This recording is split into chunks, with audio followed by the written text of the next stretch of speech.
Dieu était en train d'ouvrir une porte pour nous d'entrer dans ce monde de finances. Mais du coup, l'Église a dit, nous sommes en train d'aller au ciel, on continue à prêcher des choses à dormir debout, on fait tomber les gens, on les met de l'huile, on fait entrer les gens l'argent chez les teinturiers. Tous les dimanches, le lundi matin, mon costume doit aller chez les teinturiers parce que le pasteur m'a mis de l'huile, parce qu'on m'a fait tomber par terre. Même je n'ai pas de solution pour des problèmes de la vie, alors que Dieu est en train d'ouvrir des espaces pour que nous entrons dans le monde et que nous gérons le monde.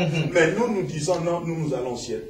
Non, nous sommes en train de réformer l'Église parce que l'Église que nous avons aujourd'hui sur la terre, lorsque les gens disent Église, Église en fait, c'est pas un mot religieux.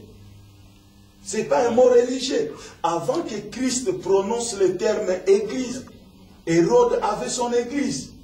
L'Église, c'était un rassemblement comme le Parlement aujourd'hui. Les gens qui se mettaient à l'écart, qui décidaient des affaires de la cité, qui légiféraient par rapport aux affaires de la cité.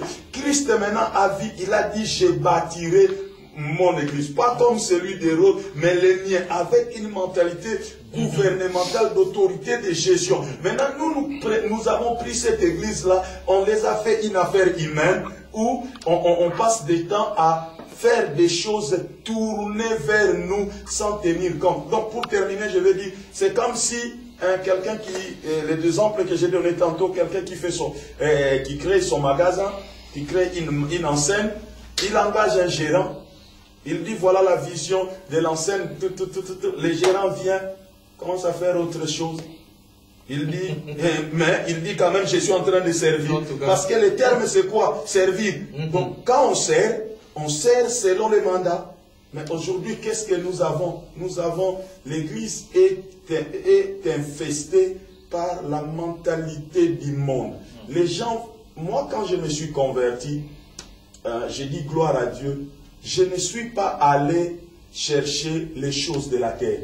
Je suis allé chercher Dieu parce que je voulais voir Dieu. Du coup, le moteur de ma vie était devenu Dieu. Donc aujourd'hui, que je sois malade, que je sois en bonne santé, que j'ai de l'argent, que je n'ai pas de l'argent, que j'ai des enfants, que je n'ai pas des enfants, que j'ai un mari, que je n'ai pas... C'est pas mon problème. Je reconnais la souveraineté de Dieu. David dit, même lorsque je traverserai la vallée de l'ombre et de la mort, Dieu est avec moi. Du coup, lorsque quelqu'un comprend l'Église comme ça, du coup, sa philosophie de la vie change. Parce qu'il ne vit plus par rapport à lui-même, mais il vit par rapport à Dieu. Et du coup, c'est le plus grand problème, par exemple, de l'Église d'Afrique.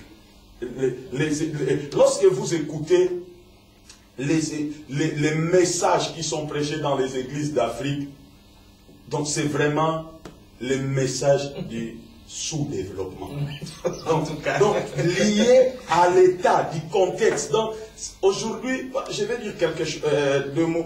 Aujourd'hui, par exemple, j'ai rencontré un pasteur venant d'Afrique qui est venu en Europe, il a dit, je crois que vous ici, la prière que nous faisons en Afrique, donne-nous notre pain quotidien, vous ne le faites pas. Parce que, parce que vous avez votre pain quotidien déjà. Parce que vous avez votre pain quotidien. Et donc le problème c'est quoi? Nous voulons en faire le problème du pain quotidien, le problème de Dieu, alors que le problème du pain quotidien c'est le problème de la société. Donc on peut réguler notre société d'une manière correcte et avoir le pain tous les jours. C'est magnifique ce qu'on attend, mesdames et messieurs, l'homme de Dieu. Papa, bon, sur cette problématique, qu'est-ce que vous dites? Ben, le besoin de la réforme s'impose. Parce que, d'une façon générale, premièrement, lorsqu'Alfred a parlé de sa conversion, en fait, c'est là que tout se joue. Le rôle de l'Église, c'est d'amener les gens vraiment à la vraie conversion, hein, que nous appelons la conversion radicale, ce qui signifie qu'il n'y a plus rien qui est plus important, c'est Dieu. Mais cela ne dit pas qu'il faut ignorer la vie humaine, la vie terrestre. Non, hein. du tout. Bon, alors, aujourd'hui, ce n'est plus cela qui compte. l'évangélisation, par exemple, j'ai parlé des 3 objectifs fondamentaux. Donc, il faut amener les gens à connaître la vie nouvelle en Jésus-Christ. Mais beaucoup qui vont dans les églises ne vont pas pour la vie nouvelle. Soit on les a fait venir parce qu'il y aura ceci en faisant des fausses promesses, ce qui est déjà mauvais. Deuxièmement, deuxième objectif, c'est l'évangélisation. Mais l'évangélisation, c'est quoi? Ça n'a rien à voir avec des absurdités qu'on entend parfois par des prétendus, des super ministres. L'évangélisation, c'est pour amener les gens à entrer, à changer la mentalité. D'ailleurs, répondez-vous, que disait Jean-Baptiste et Jésus lors de son ministère. Le premier mot qui était sorti aussi, c'était « répentez-vous, car le royaume des cieux est proche ». La repentance se fait dans la mentalité. Quelqu'un, un voleur qui n'a pas changé sa mentalité, c'est qu'il est toujours voleur, même s'il ne pique pas quelque chose. Il est toujours voleur. Toujours. Tant qu'il n'a pas changé. C'est l'occasion qui lui manque. À la moindre occasion, il fait son travail. Alors, par contre, s'il change de mentalité, même cette envie de piquer ne lui viendra plus. Donc l'Église a besoin de réformes par rapport à cela aussi. Et troisième objectif de l'Église, c'est vivre les 4 persévérances qui nous sont décrites dans Actes 2:42. Ils persévéraient, donc tous ceux qui venaient de se faire baptiser, persévéraient dans l'enseignement des apôtres, dans la fraction du pain, dans l'amour fraternel et dans les prières. Voilà les 4. C'est la vie de l'Église. Cette persévérance, Alfred l'a bien expliqué ici, qui n'a rien à voir avec quelqu'un qui attend un mari, et puis, ou bien une femme qui attend, pense que dans 6 mois j'aurai un mari. C'est pas ça la persévérance.